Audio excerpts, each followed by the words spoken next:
covering the world of professional wrestling from coast to coast. A show for the Busted Open Nation. This is the Nation Corner. Here are your hosts, Front Row, Cody, Justice, and Debhausen.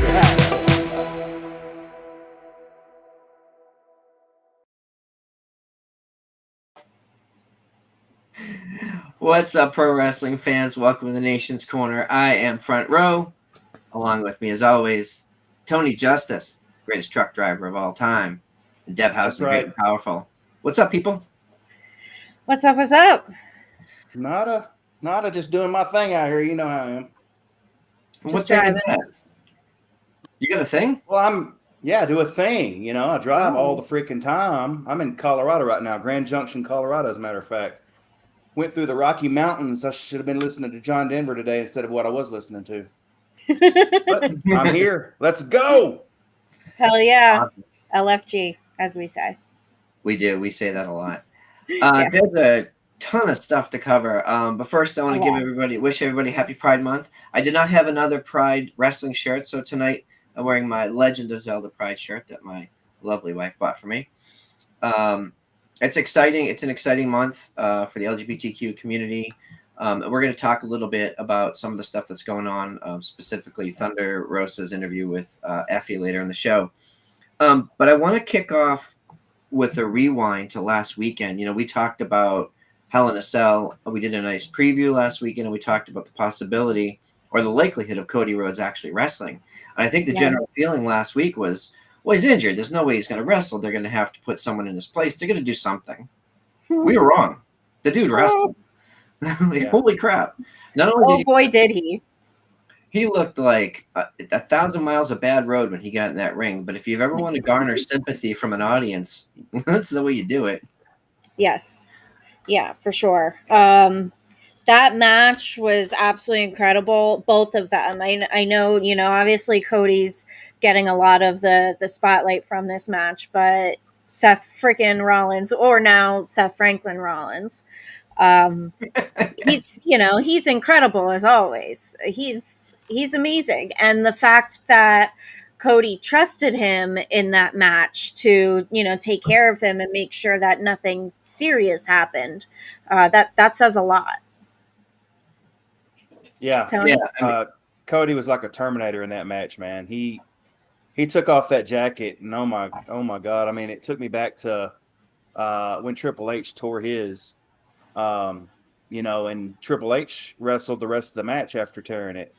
But man, I mean, I did not think that Cody could go through what he went through, but he did. And I mean, it just elevated him to another level. If he couldn't get elevated anymore, I mean, he's there. He is that ultimate white meat baby face, and he's got the sympathy from the crowd. And I know they announced the other day that he had his surgery and he's going to be out 9 months. So, I mean, we'll be looking forward for Cody coming back. Yeah, well, hopefully it's not that long. Yeah. So, we're all looking forward to Cody coming back and continuing what he's been doing for the past few months, and that's being the highlight of Raw. I mean, he's like the highlight of Raw, and I mean, he's got that ultimate goal in mind to get that championship. So, can't wait for Cody to get back. Yeah, I agree. I think, and what a change it was that at one point in AEW, actually going back quite a while, I don't know if you guys remember this, one day on Busted Open, I cannot remember how long ago it was, they were talking about that text thing that Cody had set up where it would text all of his fans.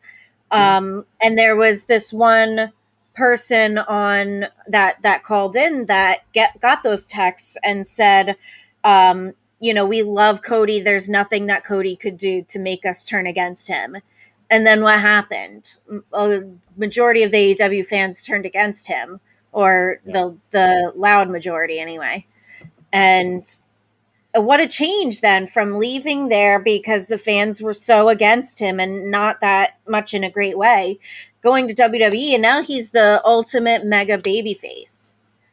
Yep. And yeah, when he comes back, it's gonna be an astounding pop. Yeah, we had talked agree. about that in the months leading up to his appearance at WrestleMania. Would he be reintroduced? How would the WWE Universe receive him as a mid-carder? Well, the way they presented him and the way that he's performed on the mic and in the ring, he is a top-tier main event star, one of now the biggest stars in the company after just a short period of time there. The timing of the injury really sucks. I feel terrible for the guy because he's going to have to be off TV for a while. Obviously, there's going to be some opportunities for him to do some stuff, maybe in promos or whatever, but he's going to be in the ring for quite some time. So that brings up the topic, and I see my wife is in here too. Mrs. Front Row says she doesn't think he should have wrestled. And there was a lot of people saying the same thing too, that it was too risky, that with the type of injury that he had, that he could have done more damage. Now, I'll say the doctor that was on, there was a sports medicine professional, a doctor that was on Busted Open, who said that the nature of the injury was that you couldn't do any more damage. Okay, so from that perspective, he wasn't at risk. But when you're in there with somebody and you have a muscle that you can't use anymore, does that put Seth Rollins at risk? Do you know what I mean? You don't have your strength. Yeah, potentially. So I don't know. Do you guys? Where do you fall in the? Should they have played it safe, or should they have gone ahead with the match? Well, obviously WWE doctors allowed it, and we know how strict they tend to be with medical issues nowadays. So they must have given them the okay, and he has said on social media that he insisted on still doing the match, that there was no way anyone was going to stop him. But I gotta think in some way that the medical team did allow it. How could they not have? So does this set a bad precedent for other people? Because now we see Matt Cardona, who we're going to talk about in just a bit. He also had a muscle tear, and he had to have repair surgery done on his tendon. Should he have wrestled? Should he have put that surgery off and wrestled on the pay-per-view tonight? Or should he have gone ahead with the surgery? Like, where do you draw the line in, well, this injury is okay, but if someone else goes to Vince and says, I'm injured, well, you're not as injured as Cody, so you can go wrestle. Like, it's just a weird thing. Yeah. I mean, we don't know if Cody had some sort of, we don't know the behind the scenes of everything. We don't know if he had some sort of like payment or bonus or something if he wrestled with an injury. We don't know what kind of deal he has with Vince. I mean, only him and Vince know that. It does set some sort of precedence, though. I mean, you have Cody Rhodes who's injured, then you have The Miz injured. Who are you gonna want the most out of, Cody Rhodes or The Miz? Not disrespecting The Miz, but if where Miz is on the card and where Cody's at on the card, I mean, that's the question you ask. But I mean, it could have went the opposite direction. It was gruesome as it was.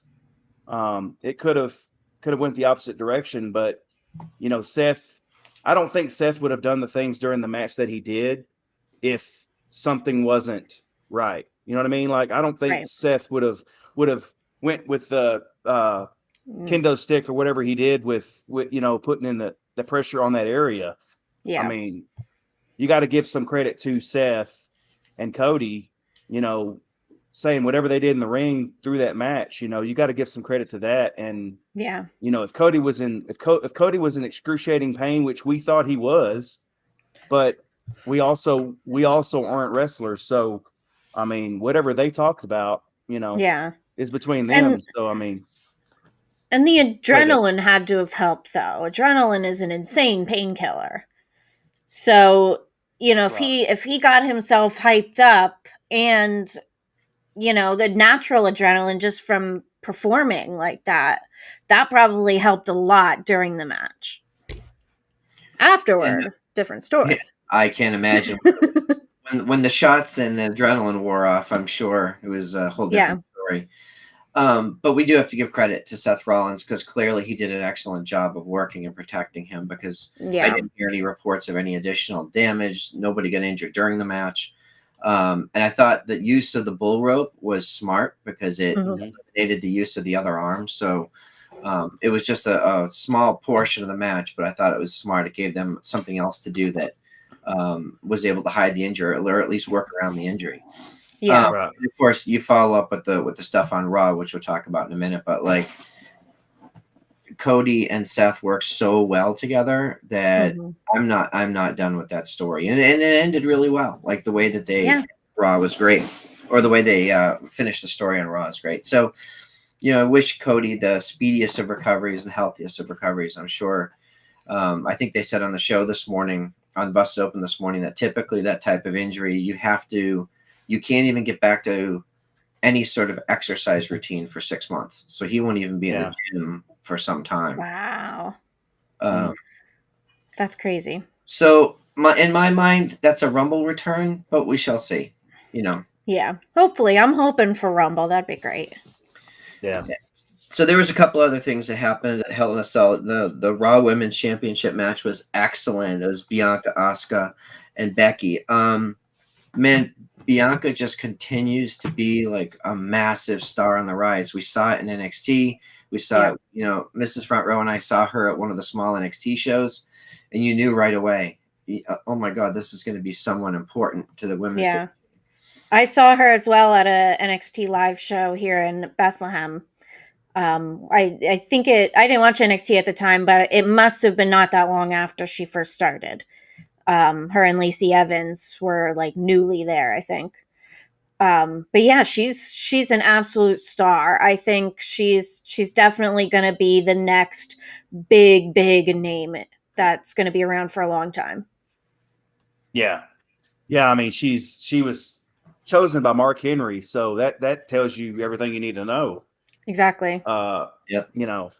Anybody Mark Henry discovers, I mean, anybody that Mark vouches for is like me personally, just the conversations that we've had with Mark, if he vouches for them, then I believe that. I trust his opinion. I trust his judgment. I mean, we were there when we were talking to him about Enzo the first time we had met Enzo. And right there, Mark vouched for him. Okay. That's it. That's all I need to hear. Yeah. He has a pretty high batting average. Right. And I like that Mark's working with all those folks behind the scenes at AEW. He talks about it on Busted Open, and we've heard from some of the folks that he is working with what an influence he is on them. Such a positive guy and everything. So let's move over to Dynamite, because a lot happened on Dynamite. But the thing, of course, for us, like, we finally got to see the champ on TV. People have been screaming on social media for weeks now. Where the F is the champ? Where's Thunder Rosa? We talked about it last week on the show. Well, we saw her this week. She defended her title against Marina Shafir. And for folks who aren't aware, Marina Shafir, one of the original 4 horsewomen of MMA, and she spent some significant time in the Performance Center in NXT and early on in the pandemic. I don't think she ever really got any traction in NXT, but she did have a foundation and a base there. So you fast forward to AEW, we have these great vignettes. They're hyping her up. She's a badass. She comes out and gets her ass beat by Jade Cargill, and that's the end of it. This was last month or whatever, a little while ago. But I did like the way this match came off, because both Thunder and Marina are professional fighters, and it may not have come across in the room because I think AEW is conditioned to really react to big moments. Yeah. If you go back and watch the little things in that match, there was a lot of technical wrestling and grappling going on in that. So I know we were all happy to see her. Is this what do you think this is what we're going to see from the champ moving forward? Is this the kind of match you want to see? Yeah, I think it's a step in the right direction for her story arc. Definitely. We kind of heard from Dave and Paul on Busted Open on Thursday, talking about some of the criticisms you can still have, which I totally agree with. But it's a step in the right direction. It was a great match to show off the technical side of her, to show off that she is a fighter. And I think, like you said, in AEW, the AEW fans are kind of conditioned to react for the high spots. That's something I've been noticing. Like when you hear a lot of crowd noise, it's because it's a match with just tons of high spots. As Bully likes to call flippy dippy shit. But when the crowd seems quiet, I think it's not because they're disinterested. I think it's because they're legit just watching a good wrestling match. They're just enamored with it, and they're not caught up in the big moves. And I think that's a good thing. Right. Paying attention to the grappling and just paying attention to the story they're trying to tell, I think. I mean, we can ask our good friend Ashley Hudson, who was there. She was there many times on TV. Shout out to Ash. Yeah. She was there many times on TV. We were watching and taking screenshots. There you are. We made her walk over to the middle of the screen and wave. Yeah. We did do that. Yeah. Yes. But yeah, I mean, there was talk about how this, the story could have went a little different, towards at the end of the match, when Marina attacked Thunder at the end of the match, and then Toni Storm came down and came in for the save, and then got a hold of Thunder's belt, and Thunder snatched it from Toni and all that. So that's building up to something. And there was talk about how it could have been different. Like Thunder could have been possibly on commentary and had Toni and Marina wrestle each other, and then somebody could have interfered in the end of that and had Thunder come down to save. There's always going to be somebody talking about, it could have been this way, it could have been that way. Yeah. But the point is, we saw Thunder on TV. She wrestled a great match with Marina.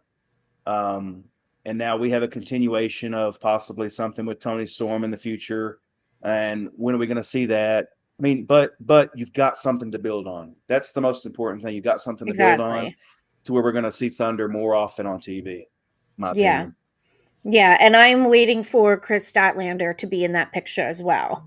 I know she's got a thing going right now with Jade.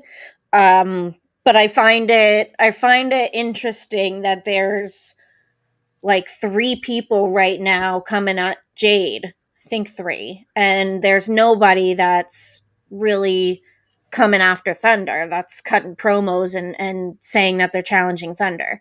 So it's a really interesting thing. I want Chris Statlander to move over and start a storyline with Thunder as opposed to Jade. Yeah. Yeah, so a couple of interesting things that you said. That match was announced late Wednesday, like late in the day. So I wonder if they had a ton of time to prepare. I don't know. But I do think that the story that they left at the end of that match, where you kind of think, well, is this going to continue between Thunder and Marina, or are we looking at a Thunder and Toni Storm? Now, Thunder and Toni are both good guys right now. So you could have a competitive match or a competitive storyline with the title in the balance, but typically good guy, bad guy feuds are the ones that are get our investment more. So unless they're going to turn Toni right now, I'm not sure. We'll have to wait and see. My fear is that Toni's going to fight Marina and Thunder's going to be sort of back in the waiting room, back in commentary, or maybe commentary or whatever. Yeah. I'm a big fan of the champion not wrestling a ton, only wrestling when it's a credible defender or contender rather. Yeah. But I want to see them on TV. I want to see her on commentary. I want to see her in backstage interviews, whether it's her or whoever the champion is, whoever's holding a title, we should see regularly. And they're doing that with Jade, so why aren't they doing that with Thunder? And Adam Cole too. Adam Cole's on commentary every single week, no matter what it is. Like, it's not like he's really, challenging for a title right now. But yeah, he's on commentary to watch the other matches. Yeah. And we're still seeing Britt with her title draped over her shoulder. Yeah. That's not even a title. The trophy. the trophy. It's not even a title, but you're seeing her in matches, you're seeing her in backstage segments. And speaking of Britt, she did mention the championship. She didn't mention Thunder by name, but she mentioned the championship. She put Thunder at the top, basically saying the championship, the one holding the titles at the top, basically giving Thunder her props that she is on the top, and Britt saying that she, looks forward to holding that title again. Well, that's Britt mentioning a match with Thunder in the future, but we don't want to see that right now. We want to see, a match with Tony build. We want to see a match with Chris, and whoever else they're building towards, because they've got to build, whoever they have in the women's division, they've got to build a story with each woman that's in the women's division. And there are some contenders in the women's division that we want to see on that level, but we just have to wait and see. And I'm sure we're going to get into that other discussion of who they could be bringing in at some point in AEW. But Tony, I have to disagree with you on one point. I think the reason that Britt mentions the title is to keep the title in the conversation with Britt, having nothing to do with Thunder. Britt wants everybody to continually think of her either as the title holder or a title contender. So she puts herself in that position, and that's what a good heel does, right? They set their sights on the championship, and they say, that's my championship. I'm coming back for it, or whatever it is. I don't think that her comments did anything to elevate Thunder. I don't. Well, I think it was all about Britt. Which is normally all about Britt, right? But I did really like at the end of that segment, because when Tony came out and made the save, Thunder did execute the Thunder Driver and didn't just have to lay there all beat up. She still stood tall, and that was a good moment for me. Yeah. So obviously we also saw last week, CM Punk announced that he has to leave, due to, I think he had a surgery this week. We saw a confirmation that I think so. Surgery. And of course, we saw the Forbidden Door. We saw the Battle Royal leading into the match with Moxley. At no point did I ever think that Moxley was going to lose that match. It's a good match, though. I actually really, really was rooting for Wheeler Yuta. I thought he might win the Battle Royal. What did you guys think of the Battle Royal and then, the match at the end of the night with Trent? I thought the Battle Royal was very, very good. It certainly kept me on my toes, because every time I was like, oh, I think that guy's going to win it. Like, literally after the words left my mouth, they got eliminated. So, well, there goes that. But yeah, it was a great match. And I'm, the person that won is not the person I thought was going to win, but I'm satisfied with it. Yeah. I thought the Battle Royal was entertaining. Most AEW Battle Royals are entertaining to me. They do a good job of giving certain spotlight moments to the entrants in the Battle Royal, and they do a good job of keeping the suspense alive and who you think is going to win. And they possibly do a story with Swerve and Keith Lee in that Battle Royal. Swerve eliminated Keith Lee, and then he made a comment on Twitter. I'm not too sure of what it was, but I know he made a comment, something about dead weight or something. Oh, yeah. I think he had posted some sort of GIF with the caption "dead weight."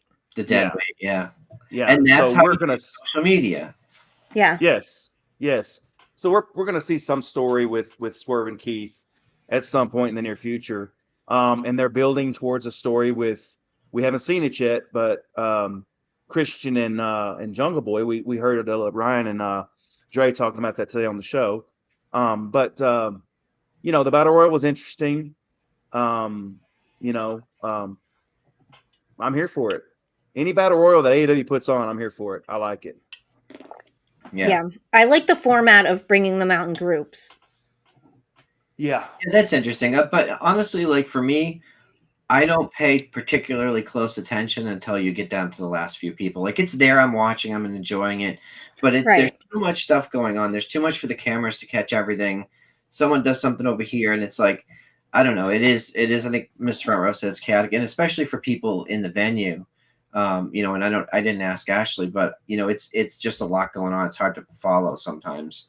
Yeah, that can be true at the beginning of it, but like you said, you know, as some people get eliminated and everybody's in, then it, you know, really starts to pick up, and you are able to focus on individual things that are happening. Yeah. Right. Agreed. So you mentioned something earlier about Jade, and I still like what they're doing and the way that they're building her. She is the TBS champion, but they're continuing to build equity into her and to grow her as a superstar. No, she's not the most seasoned professional. She hasn't been around 20 years. She's getting there. She Yeah. seems to be getting better. So we'll see how that goes down the road. I really like the idea of her in a feud with Chris Statlander because Chris's new appearance, her new attitude, all of that works. Like they said on the show this morning, that tweak, the dark hair, taking away the alien, like I love it. That edge is so good. Love it.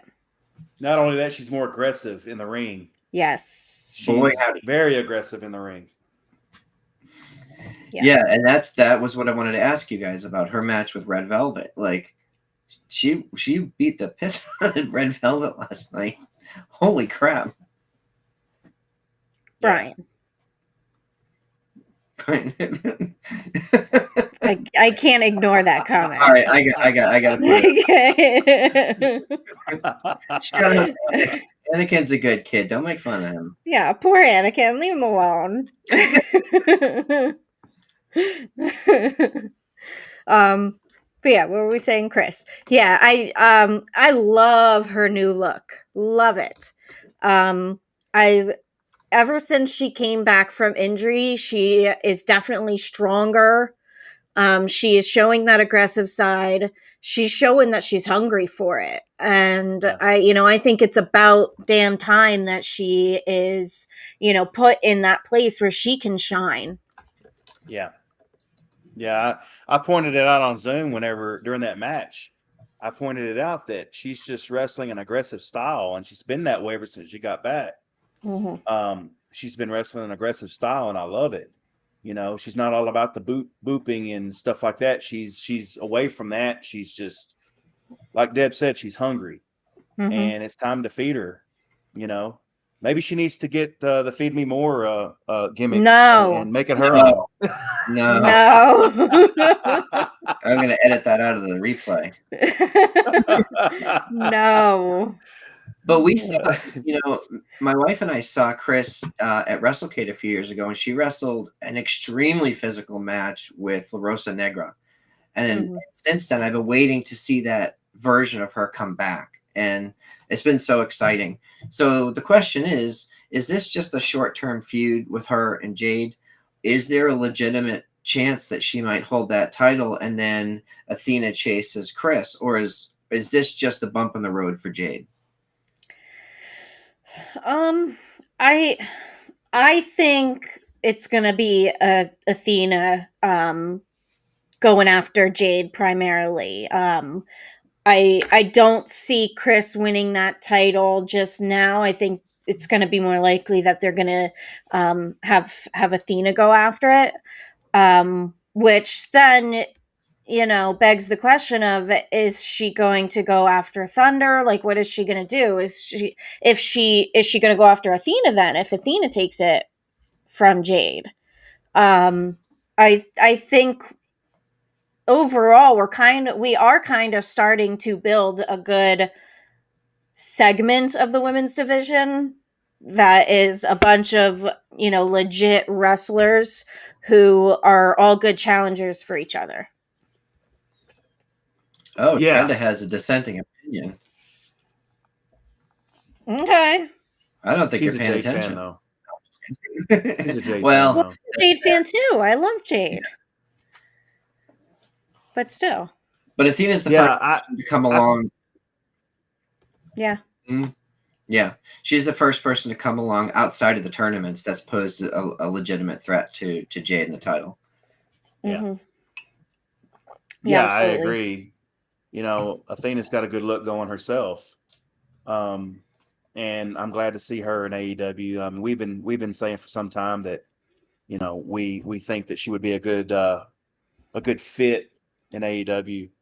And I'm glad that she's there, and, you know, to help elevate that women's division, because it definitely needs it. Thunder can't do it all by herself, even though Thunder would.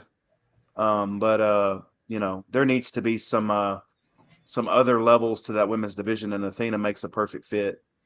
So, you know, I'm anxious to see what's going to happen with her and Jade. I do think Athena is gonna wind up taking that title off of Jade, though. Yeah. And give other, you know, chances to, you know, and give a chance to build more in her story, you know. So Right. Yeah. So then if Jade does lose that title down the road, does she refocus and chase Thunder for the title, for the main title? Maybe. I could see that. Yeah. Yep, I think so. So the other thing I wanted to mention was, can we just appreciate how effing good FTR is? Like, they are the best tag team on the planet, in my opinion. They are. Yeah. They absolutely are. I've said it before. They are the best. Every single match I see them in, even if it's not a match, just a segment or a promo or whatever, they're proving why they really are the best, and they're proving why, you know, they deserve to be treated that way. Yeah, that match we saw last night, like, I know Will Ospreay. I've never seen him live, but I'm aware of his, you know, some of the stuff he's done in New Japan, and by the way, he just came back from, like, I think they said he had a kidney infection as a result of COVID, and I think Neil, one of our New Japan experts in our group, said that this was his first match back. I haven't been able to confirm that, but this was his first actual match back. So yeah, if that's true, you know. Yeah. The guy's incredible. Holy crap. Like, I've seen him on TV and stuff, but I've not seen him in that environment with those guys and wrestling that type of match. I was not as familiar with the other guys from Aussie Open or from United Empire, right? But I am a fan of them now because that match was outstanding. Holy crap. Yeah. Psychology and so much physicality. Yeah, and I think that's what the New Japan talent excels at, is the psychology and the physicality, the aggression. And I'm a big fan of Will Ospreay. I haven't watched New Japan. I watched it for a little bit way back when, but I know him from online social media. I've, you know, watched clips here and there. I'm a big fan of his. And I was very, very excited to see him here in America. I think it's Neil probably knows it's been years since he was in America, especially because of COVID. But even before that, I don't think he was here much right before COVID. So I was excited that he could finally make the trip here and have a great match and really expose you know, who he is and show people who he is that have never heard of him before. Yeah, and Neil can keep me honest here. I'm pretty sure I have this right, but he was much thinner, you know, back a few years ago, and he had put on a bunch of muscle weight to contend for the New Japan, the IWGP Heavyweight Championship, and he just looks big and strong and fast now. He used to be a lot scrawnier, not really scrawny, but he was much thinner before. Yeah. He was leaner. Leaner, that's a better term for it. Yeah. Yes. So that brings us to Forbidden Door, because there's not been a lot announced for this yet. We now know that, you know, Tanahashi is going to face Goto. I think we kind of know how that match is going to go. My expectation is Moxley will face Tanahashi for the interim AEW World Title at Forbidden Door. So that's going to be an exciting match. I think a lot of people have been looking forward to seeing that in an AEW ring. I still contend that the AEW World Title is not a world title until it's defended overseas. So if, and this is a big if, what if Tanahashi wins and defends the interim title back in New Japan? I'm for it. And they have Moxley from Yeah. Or you have Punk go take it from him when he comes back. Yeah. Because they have to have a match between. Well, when Punk comes back. When Punk comes back, he's still the title holder. This is an interim title holder we're gonna name, right? So let's say Tanahashi wins and takes it to New Japan. Well, now Punk comes back, and they have to have a unification match, which is typically how these things go. Yeah. Punk could go to Japan and take his title back. But that would mean that Tanahashi would be the interim champion for however long is out. Like, it could be 6 months before CM Punk's back. It could be 4 months before CM Punk's back. I think you're only talking about a couple months recovery for him, though. I don't think they're talking about 6 to 9 months. I think it was like a few months. But even there's opportunity there to shake things up, and I think that AEW needs to shake things up and stop doing exactly what everybody expects every week. Like, this is an opportunity to really change things. The caveat is then if he goes to New Japan, he's not over here defending it on TV and showing it on TV. Right. Which is what exactly I want to see. So. Right. Yeah. I do think that he should go to Japan whenever he comes back, and if that's the scenario that ends up happening, I think I'll be very happy with that. We'll see. Yep.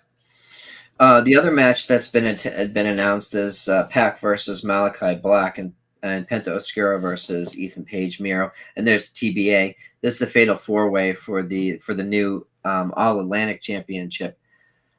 I am not a fan of this new title. I think the name of it is stupid. It's confusing. Mm-hmm. The title itself is beautiful. The actual physical title is really good looking. But I don't think they needed another title in AEW right now. Yeah, and I saw online there was a lot of people that, thought it was going to be a trios title.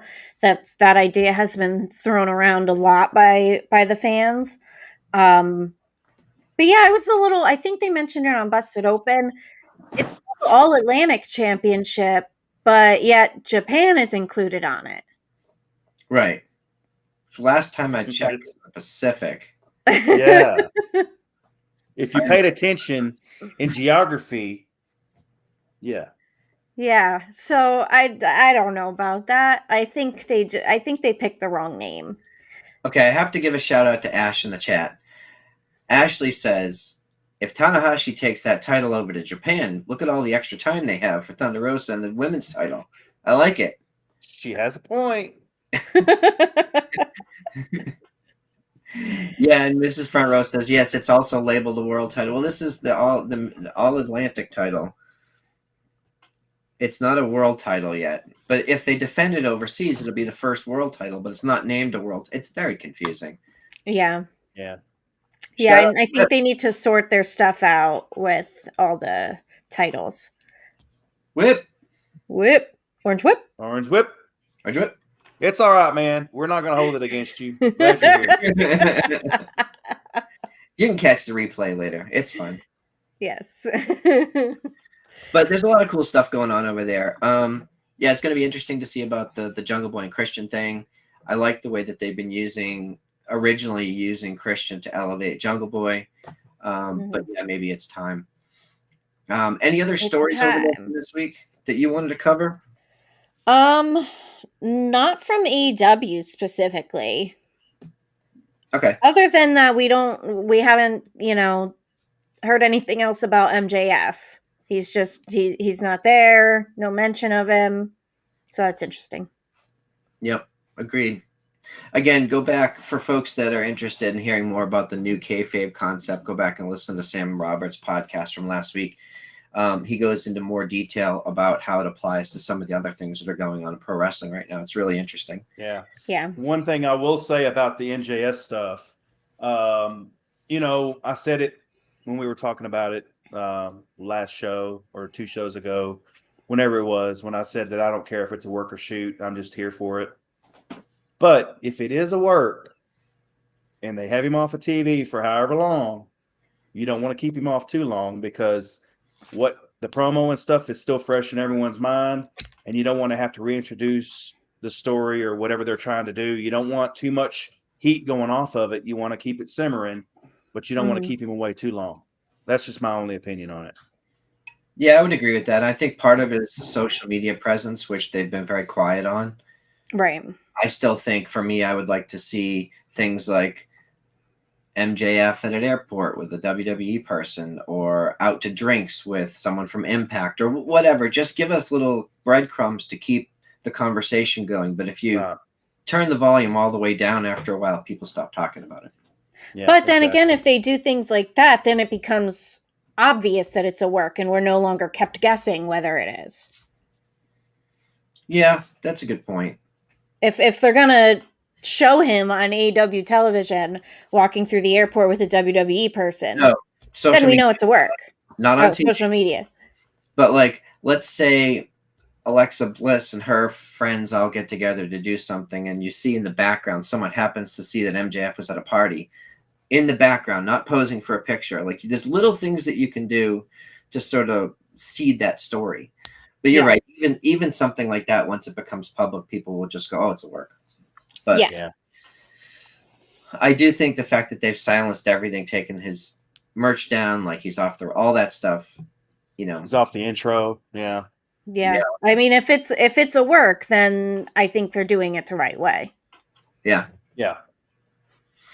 The only other thing I wanted to mention about Friday nights, we watch SmackDown, and we don't cover WWE a ton. There was a lot going on this week because of Cody and some of the outcome of Hell in a Cell. Yeah. SmackDown was a really good show this week. Man, there was a ton of good stuff. Some of it was really stupid. They're reintroducing the Viking Raiders. Like, we know who they are. They've been on your TV programming for years now. We know who they are. But I know you wanted to talk about Riddle. Yes. That was really the only part of SmackDown I saw, because I was at work. I got home from work just in time to see that match. But yeah, man, what a match, right? I didn't get a chance to watch it because I've been on the road all day. Driving through the Rocky Mountains, they don't allow me to kind of drive and watch SmackDown. I wish they did, but they don't. So I'm out there being the greatest short ever all time. So I can't do that and watch TV. But why not? I suppose I could, but then I would be wrong in doing that, because I'd be right. No, I would be the greatest at that point. So you'd be like one of those Swift drivers. I'd be a Swift driver. Exactly right. No offense to any Swift drivers that are watching, but yeah. But no, I missed it. But I know that Riddle won. I know that Riddle won the match, and looking to contend for the World Championship at some point. When is that going to be? Right. Well, and that's interesting because, one of the things that's really impressed me about Riddle since he came to WWE is he's such a goofball behind the scenes and backstage. And from what we hear, like, that's just him. Like, the guy we see on TV is the guy in real life. But then when the red light is on and the bell rings, the dude's a killer. And he has these matches that are like must see, super physical. The guy has a gas tank for miles. He can go forever. He never gets tired. And I love the way he works. Yeah. And did you notice him doing the Randy Orton moves last night? Mm-hmm. That was great. He did. I'm terrible with names of moves, so bear with me. Like how Randy Orton does, like, the bomb him down. He did that, like, with the amount of speed that Randy Orton does too, where he like flips over in a split second.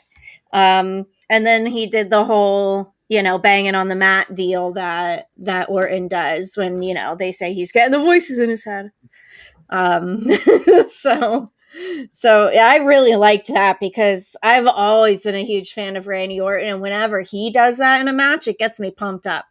So seeing Riddle do that, it was great. Yeah, and I just love Sami Zayn. Oh yeah, he needs a haircut though.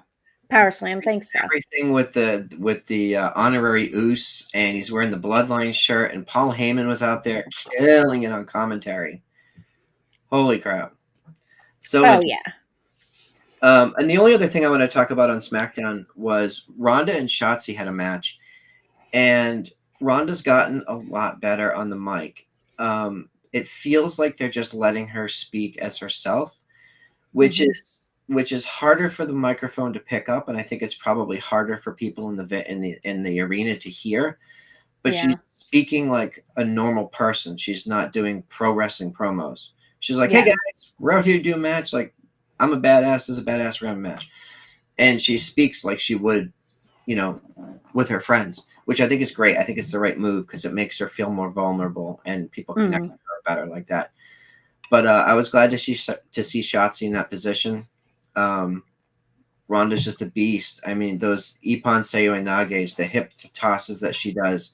She did one to Shotzi that was not the typical over the shoulder. She got in there with her full hip, and it was so fast. I've taken those before in training. You lose your breath, man. It's hard to get right back up from those. Because she's Ronda, right? So right. I like that she's defending and she's doing these open challenges. I always love the open challenges. Me too. Yeah, you could kind of view Thunder's match from Wednesday as an open challenge. Yeah, I mean, it absolutely was. I mean, she said it on her promo last week that she's open to all challengers. She wants to be a fighting champion. And if you go back, I don't think they aired it on TV, but Thunder said after the pay-per-view, right after the match, she said, I'm a fighting champion. I want to show people what being a champion is all about. And we saw it this week. So that's cool. Yeah. Yeah. But now we're going to get to the big news. The big news this week. Deb, what happened? We saw a tweet. What? We saw a tweet. We saw a tweet from Paige. Is that what you're talking about? Mm-hmm. Yes. So, Paige announced that after a decade, she is leaving WWE. She didn't specify what her next move is, but she did say at the end that her time in the ring is not over. Might not be right away, but she'll get there. So you guys know I've talked about this a lot. I love Paige. I love Paige because at the time that she debuted, I didn't watch NXT at the time, so I didn't know her really prior to her debut. But her debut against AJ was just absolutely phenomenal, and I fell in love with her that day. The dark hair, the dark makeup, her whole look, because we know at that time it was the Divas era. It was models being recruited by WWE and trying to teach them how to wrestle. And it was, the blondes with the implants. And Paige was just so different, and I identified with her a lot more because of that. Because I've never been the typical blonde bombshell. I'm 5'2". So yeah, I loved Paige right from the start. I flipped shit when she won on her debut. I've been with her through her whole journey, just as like a mental health advocate, seeing her unfortunate downfall and then her come back from all of that. That was really inspiring. So I know she's killing it on Twitch lately. She, we've heard that she makes a pretty decent living on Twitch. So I'm excited to see what she does next. I really, really hope to see her back in the ring at some point soon. Yeah, I agree. For those that haven't seen it, the Fighting with My Family movie that she was in, documented her rise and in her ascension, winning the championship from AJ Lee. Mm-hmm. And then her unfortunate injury that she had. She was, they talked about it today on Busted Open, of how she was part of the introduction to what we're seeing today in the women's division in WWE, especially back around Evolution. Style the women's division was, and in my opinion, women's division across the board. She really started the women's revolution. Yeah, And so that, in my opinion, that's what you're seeing across all companies. Impact, NWA, AEW, Mission Pro. You're seeing the style of women that we're accustomed to now. Yeah. No longer is it the bra and panties matches, or is it the mud wrestling, whatever else. It's actual competition, and sometimes that competition eclipses the men. Yeah. Let's just say it. Let's just be honest. So, yeah, and her putting out that statement to yesterday or today, whenever it was.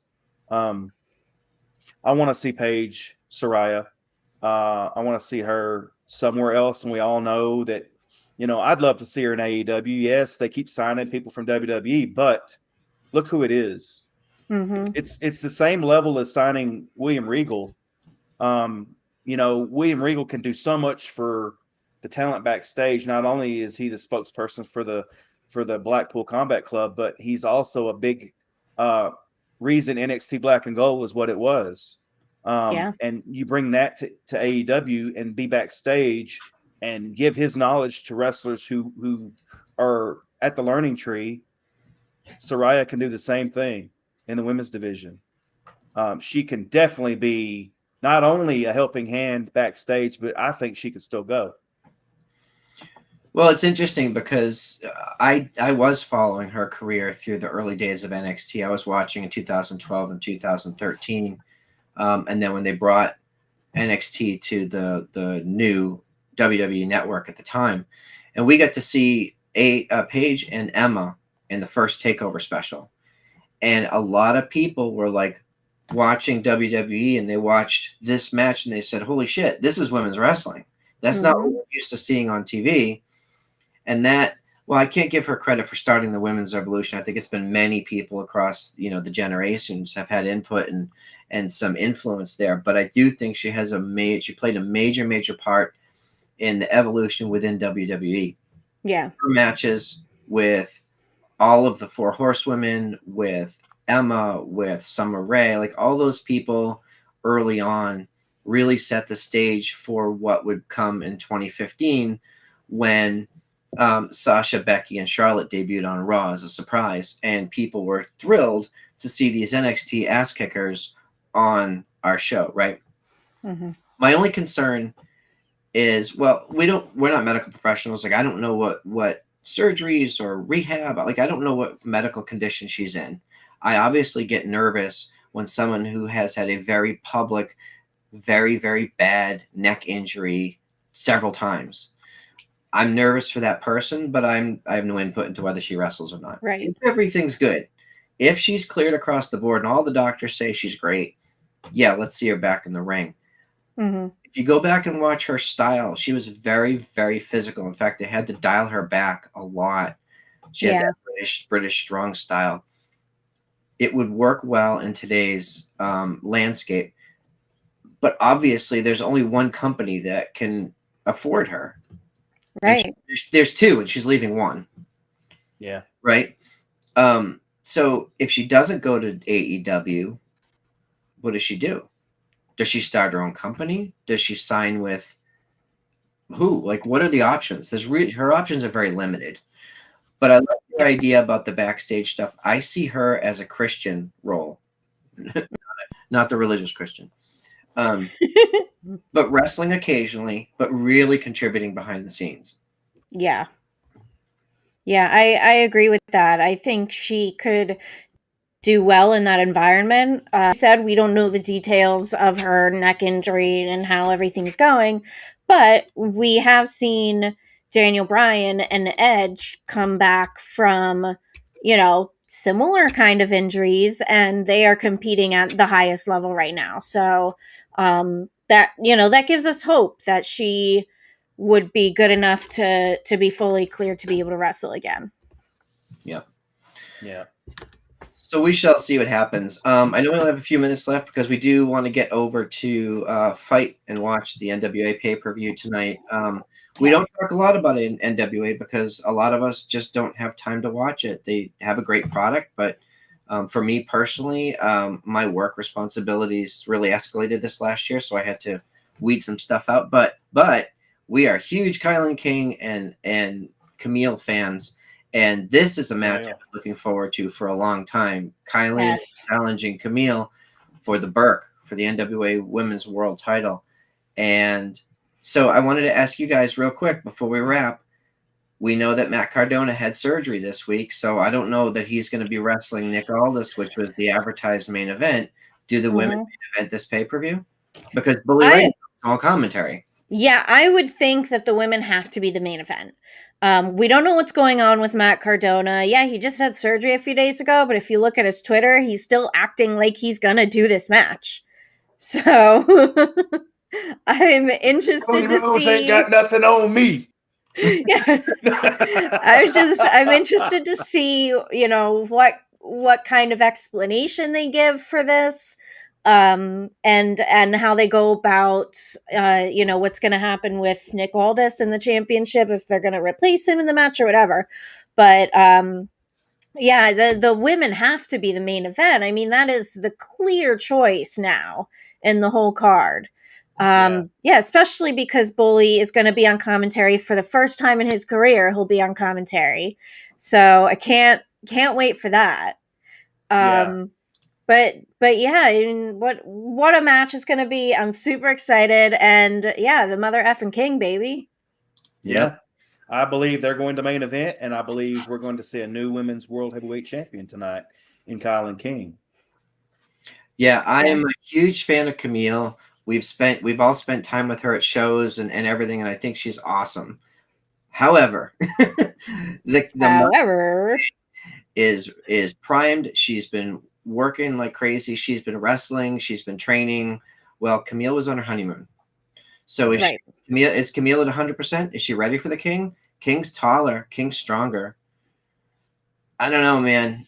We saw Kylan just a few weeks ago, like less than a month ago at Mission Pro, kick serious ass, and then the next day she was in Baltimore with you guys. So she's a machine. Yes, she is. Yes, she is. That she is. Yep. Cool. So anything else you guys want to cover before we go? No, I think we pretty much went over everything that we wanted to talk about mainly. Just, you know, it's 8:00 now, so we will head over to Fight TV and watch the pay-per-view and have fun. That's right. Yep. I do want to give a shout out to all the folks behind the scenes that help us out. RA and Sean and Steven and Hijacker and all the other, whoever else I'm missing, right? All of we have other co-hosts that come and go occasionally. I know I did want to mention that we're working on a New Japan special with our friends Neil, Ezra, and maybe a special guest as we start to head into the Forbidden Door and some of the exciting things happening in New Japan. I don't watch it regularly, so we're going to bring the experts in to talk New Japan. Yeah. And shout out to John from South Jersey, who is always, you know, helping to promote us when he goes to so many indie shows in Jersey. So, you know, he's been a big help, and he's got the hashtag Nations Corner on location. So yeah, I mean, it's all good things coming up. They know him on a first name basis over there at them indie shows. I'm sure. He's everywhere. He's like Visa. He's everywhere you want to be. He's everywhere. He's everywhere. That's funny. That's my wife. I can't take credit for it. All right. Where can people find you guys on the socials? At That's So Debonair on the Twitter machine and Truth Resist Simplicity on Instagram. Yes, and I am at Tony Justice AJFA. And if you're a Metallica fan, you know what that means, brother. And I'm PW Front Row across all the socials. You can find us on Twitter at Nations Corner and everywhere else at The Nations Corner. Thanks, everybody, for joining us on a Saturday. Enjoy the pay-per-view, and we will see you all next week.